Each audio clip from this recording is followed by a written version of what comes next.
Good evening, my YouTube viewers. This is Crystal here, and what I'm going to do is I'm going to do the Holt Winters prediction model in R using the AirPassengers dataset, because I did a little bit of research, and whenever I did the research, I found out that the best data set to perform the Holt Winters prediction model or forecast on is the AirPassengers data set. So I decided to do the Holt Winters on AirPassengers. And so what we're doing is we are using a Jupyter notebook in Google Colab. And so we've set this Jupyter notebook up so you can program in the R programming language. And so what you do is you have to type into your browser https://colab.research.google.com /notebook hashmark create equals true and language equals R. And then when you type that into your browser, that will give you a new Jupyter notebook in the language of R.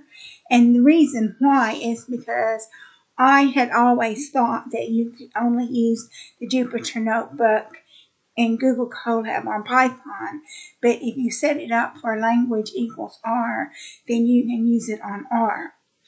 So we're going to use the AirPassengers dataset, which we've used the AirPassengers dataset in previous videos. So we call up the data of AirPassengers, we call up the structure of AirPassengers, which lets you know that it's a time series of 144 cells from 1949 relay to 1960. And then we're going to view the AirPassengers dataset. And so you can see that it is like something like 12 years times 12 months being 144 cells. So this is what you got, 12 years by 12 months. So we do a summary of AirPassengers, and you can see the minimum value is 104, the first quarter is 180, the median is 265, the mean is 280.3, the third quarter is 360, and the maximum value is 622. So we're going to create a scatter plot, and then in this scatter plot, we're also going to use a linear model, and we're going to put in the linear model so we can put in a linear regression line.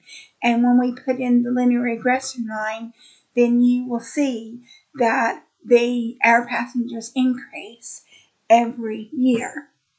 And so I've intentionally left the code on the screen for you so you can pause the screen and write or type the code if you want to.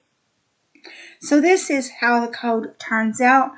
So you can see that the AirPassengers per year is almost linear. It's almost a linear model. And you can see that the regression line is red, which it pretty much goes through the center of the predictions, or almost goes through the center of the data points, because we haven't predicted on it yet. So we're going to do a line plot, and a line plot is very easy to make. You just type plot brackets AirPassengers, comma, column color equals blue. So you can see that this is the line plot of AirPassengers, which looks slightly different from a scatter plot, because a scatter plot just generally puts the data points in there. So you see all these data points, whereas the line plot, it draws a line between each data point. So we're going to prepare a box plot. And before we prepare the box plot, then what we want to do is we want to convert the inbuilt data frame into a data frame. So DF becomes data.frame, year equals floor, brackets time, brackets AirPassengers, comma, month equals cycle, brackets AirPassengers, and comma, passengers equals as dot numeric AirPassengers. So you can see the head, which is the first 6 rows of the new data frame that we have created, which has your year, your month, and your passengers. So we create a box plot for each year. And so what I will do is I'm just leaving the code on the screen so you can pause the video and type or write the code if you want to. And then when we do the AirPassengers by year, you see that we have a box plot for every year, and you can see that every year the box plot gets bigger.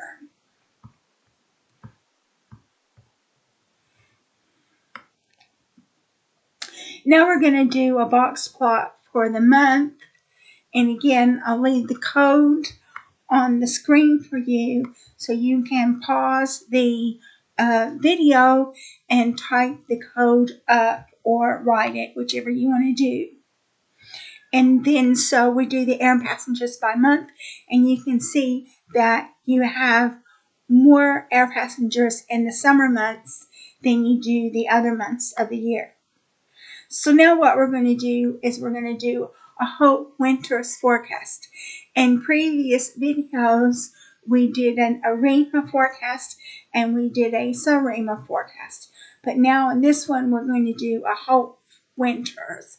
And from what I understand, the Holt Winters is a more simplistic model than ARIMA and SARIMA. But you can also use the Holt Winters to give you a good idea of what the predictions are going to be. And the reason why is because you don't have to calculate in order. And because you don't have to calculate in order, that's one step that you remove. So fit becomes Holt Winters brackets AirPassengers. And then we're going to predict on it. Pred becomes predict brackets fit, comma, in dot ahead equals 24. So what I wanted to do is I wanted to make predictions 24 months into the future and print pred. So we're going to print the predictions for 1961 and 1962. And then we're going to plot the predictions. So we plot the fit and lines equals pred bracket, comma, column equals blue. And then so what that does is we print out the AirPassengers, and then we print out the predictions as being a column equals blue. But if you want to know the actual predictions are 1961 and 1962. And that gives you your actual predictions. So that concludes it. That concludes this video. The Holt Winters the Holt Winters model is an easier model to work with than the ARIMA, and it'll give you predictions in the ballpark, and the ARIMA and the SARIMA are going to give you more precise predictions, but it's going to be more work because you have to do a grid search to find out what the order should be in the ARIMA and the SARIMA, which you don't have to do in the Holt Winters. So that concludes this video. If you like my video, please like and subscribe, and I will be making some more content for you concerning the R programming language in the very near future.